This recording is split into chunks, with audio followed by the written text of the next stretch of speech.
Welcome to DR Sports. We're covering tennis because Rafa Nadal has won his 22nd Grand Slam title. He's won his 14th French when he beat Ruud in the final yesterday. I think it was kind of never in doubt that he would get the job done, probably once he beat Djokovic in that quarterfinal. But it's blown up this whole debate again. Who is the greatest of all time? I mean, first of all, a massive congratulations to Rafa Nadal and, doing what he's done. 22 slams, that's 2 for this calendar year, by the way. They all went into this calendar year on 20. Little part of me wanted them to all stay on 20. But Nadal, swept up at the French Open, which we had no doubt he would. He won in Australia as well. And that might be the way people define the greatest. They might just simply look at the most slam titles, who's done it the most, and bam, that's the greatest of all time. In which case, they're pretty neck and neck. But it's not how I define the greatest, and I kind of want to break down a little bit who for me is the greatest of all time, why they're the greatest of all time. Is it just about numbers? Is it just about prizes? Is it just about titles? Or is it about the way they make you feel as well? Maybe me hinting that is a little bit of a hint as to who for me is the greatest. Because while I love Rafa Nadal, I've got so much respect and admiration. I love watching him play. I don't think he's the greatest male tennis player of all time, personally. But there's a lot of evidence that suggests he probably is. Let's go straight into the numbers, not waste any time. We mentioned the 22 slams, more than any other. 2 more than Djokovic, 2 more than Roger Federer as well. Those 22 are divided across 2 Australian Opens, 14 French Opens, 2 Wimbledon, 4 US Open titles as well. And I think that might be the one slight... when you're scraping the bottom of the barrel for criticism here for any of these 3, you're looking at things that really are like, really? We're going to criticize them for that? But I think the fact that it's 14 French Opens in those 22 and, only 2 Australian, only 2 Wimbledon is probably something that is held against Rafa Nadal in the way it's not held against Novak Djokovic and Roger Federer. Federer only got the 1 French Open, but I think there's that understanding that he was up against the greatest clay court player of all time in Rafa Nadal. So I think the kind of the way it's spread out is one thing that goes against Rafa Nadal. But let me just read you some of these other stats, which are unbelievable. He holds the record for the most wins versus a number 1 ranked player. He's got 14 French, most wins at a single slam ever. He also went 10 consecutive years winning at least 1 Grand Slam title. For 10 years, he was at least claiming 1. That's incredible rate of consistency as well, especially when you think of the injury problems he had and, the fact that there were years where his level dropped for, injury and injury alone. I was trying to think of other reasons, but it's the multiple injuries he's had. I think whether it be his knees or ankle and feet, whatever it might be, muscle injuries. I don't know the details, but this guy has spent a lot of time out, and you can see he's taking his time sometimes to get back to his best. He's also won 4 titles.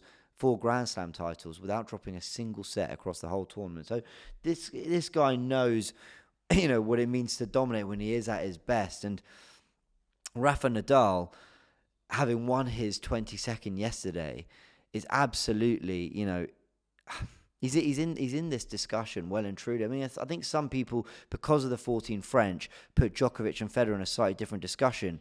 But when you look at what Nadal achieved, sort of even at a very, very young age, beating Roger Federer in 2008 at Wimbledon, at the time he was the king of grass, doing the things he's done, that's the case for Nadal. He's not the greatest of all time for me, but what a player he is. Novak Djokovic, 20 slams himself, 9 Australian Open, 2 French Open, 6 Wimbledon and 3 US. So a little bit more spread out there across the slams. He's got 11 runners-up medals as well. I think that's a key stat. Federer's got the same runners-up medals, interesting, 11 as well with 20 slams. So they both competed in 31 finals. Djokovic has also spent the most weeks as a world number 1. He's been the holder of all 4 major titles at once. That's impressive. How close did he come to the calendar slam? That's the one thing we forget. And this is 2021, last year. Was it Medvedev, I think, who beat him in the US Open final? If he'd won that final, he'd be looking at a calendar slam, all 4 in 2021. I mean, that would have been unbelievable for him to achieve.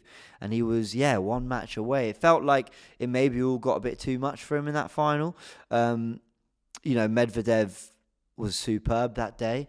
But yeah, I mean, that would have been another unbelievable, standalone record that he would hold. And that's the one thing I will say.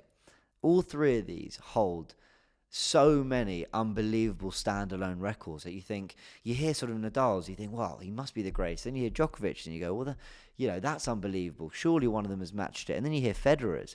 We'll go into Federer's in just a sec. Djokovic has also had 4 streaks of 3 consecutive Grand Slam titles. Some unbelievable stats there. Federer, again, 20 slams with 11 runner-up medals. 6 Australian Opens, 1 French Open. That was, who did he beat in the final? The Swedish player, I've forgotten his name. But Soderling knocked out Nadal earlier in the tournament, and that was Federer's opportunity to win the French, and he took it. He's got 8 Wimbledon titles, unmatched. Remember the 5 in a row he won. Then he won the 6th, and then he won the 7th and the 8th. But it was that 5 in a row, and we wanted him to get 6th in a row. He would have been the record holder, but Rafa Nadal stopped him in that classic 2008 final. But he came back with big wins against Andy Roddick, Cilic, I believe, in the final.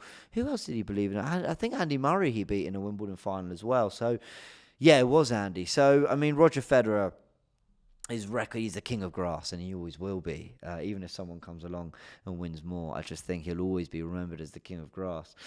Some great stats here. Most ATP titles with 103.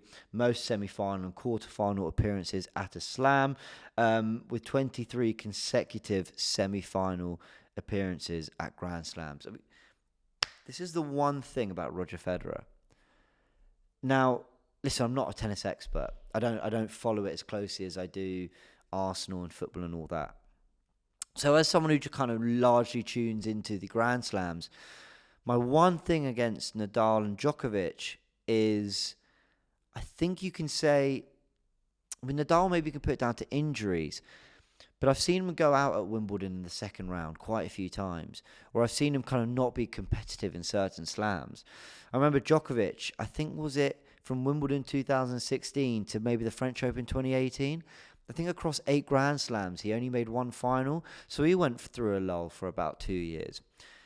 Federer's drops, I think, have been much more in line with injuries and, getting to an older age and getting to the sort of twilight years of his career. But actually still at the age of, 30 through to 35, 36, appearing in semi-finals and finals and being competitive. I think that Wimbledon final, he lost he was 34 and lost to Djokovic in 4 sets. Then Wimbledon final the year after, he loses in 5 sets at 35 years old. And then in 2019, takes him to 5 sets and has 2 match points. And unbelievable that Djokovic won that.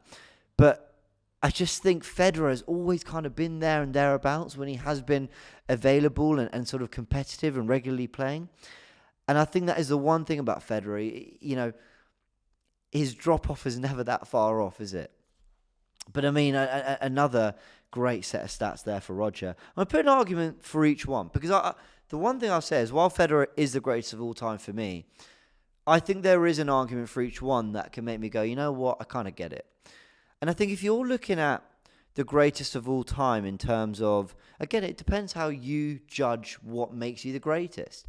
Again, is it titles? Is it pure wins? In that case, you're probably looking at Novak Djokovic. I think when their careers end, I think Djokovic will have the most slams. I don't think that's too outlandish to say. I do think he's going to collect more. I think there's every chance he wins the next 2 this year, Wimbledon and the US. Probably racks up his 10th Australian in January. And I think they'll kind of carry on, maybe Nadal and Djokovic winning a few more for the next couple of years. I can only dream Federer wins 1 more if he comes back from injury okay. So if you're looking just at pure slam wins and titles, then you're looking at Djokovic probably.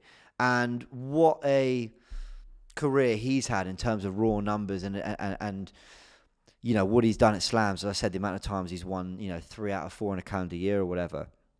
The other thing I'd give Djokovic, though, away from just the numbers, he is a mentality monster.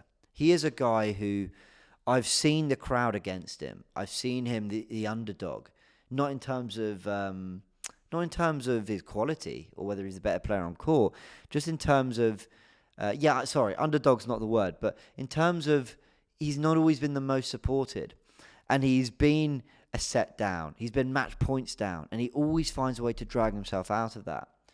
Nadal, I think, has a similar quality, but with Nadal, I think if you're arguing for him being the greatest of all time, it's more going to be centered around when they're all at their best, and you have them all at their very sort of creme de la creme, they're at the very peak of their powers. I think Nadal probably edges it slightly. He can rally with Djokovic, but he's also a supremely aggressive player. He can turn defense into attack like that. When he's reaching to the very side of the court, getting into those tram lines and just finding that sort of backhand that you didn't think was on, and that backhand winner, and you're thinking, oh my God, how many times has Nadal pulled out those unbelievable shots? And listen, again, with everything I'm saying, they're all capable of it. But Nadal, I just look at someone who, he is just such a born fighter, and he's supremely aggressive as well with his play. And I think he can mix it up with Djokovic, as I said, rallying, but he can also really take it to people. Roger Federer, I think you're talking pure elegance, aren't you? You're talking a player who people watch Roger Federer. Well, let me rephrase that. People watch tennis because they want to watch Roger Federer. People watch tennis because the way he plays the game, the way he strikes the ball, the way he's 3 points down on his serve and will just ace you 3-4 times to win the game. The amount of times he's just pulled, a rabbit out of a hat. Do you know what I mean? Those moments of pure magic that you think, Federer, his backhand's not really happening here. What's going to happen? And then boom, down the line, point winner. He has these moments, Federer. And again, they all have him. But Federer, I just think he makes you love the sport. And I don't think people are going to watch it as much. And that might be very ignorant of me to say, because I'm probably just speaking for myself as a fan. As I said, I don't follow tennis like I do football. But I think I'll definitely not be as tuned into the sport when Federer's not in it, because I will watch the early rounds of Wimbledon to watch Federer, because he's just magical on court. And it's not just about that and how he makes you feel and all that, because I've read his numbers. They're up there with Djokovic and Nadal's. He's got those individual records, which are unbelievable, which are unmatched. So he absolutely competes on that front too. He also, there's every argument that when he's at his best, he beats the other two when they're in their prime as well. Those debates can all be had. But I think ultimately what does it for me with Federer is purely watching him play, he's the best I've ever seen. He is the most entertaining tennis player I've ever witnessed. And I think that, along with his records, for me, makes him the greatest of all time. But I appreciate this is it's a tricky debate. And I'm not going to get too angry at anyone who feels that it's either Djokovic or Nadal, and I understand that. But again, it comes back to how you define the greatest of all time. So let me know in the comment section, who is the greatest male tennis player of all time for you? Is it Novak Djokovic? Is it Nadal? Is it Roger Federer? Is it someone else? Maybe looking at your Bjorn Borgs, your Sampras, your Agassi. I wasn't around to watch them. I'm looking at these three, I'm looking at their numbers, and I struggle to think that it's anyone outside of these three. Let me know in the comments. Thanks for joining. We'll catch you next time.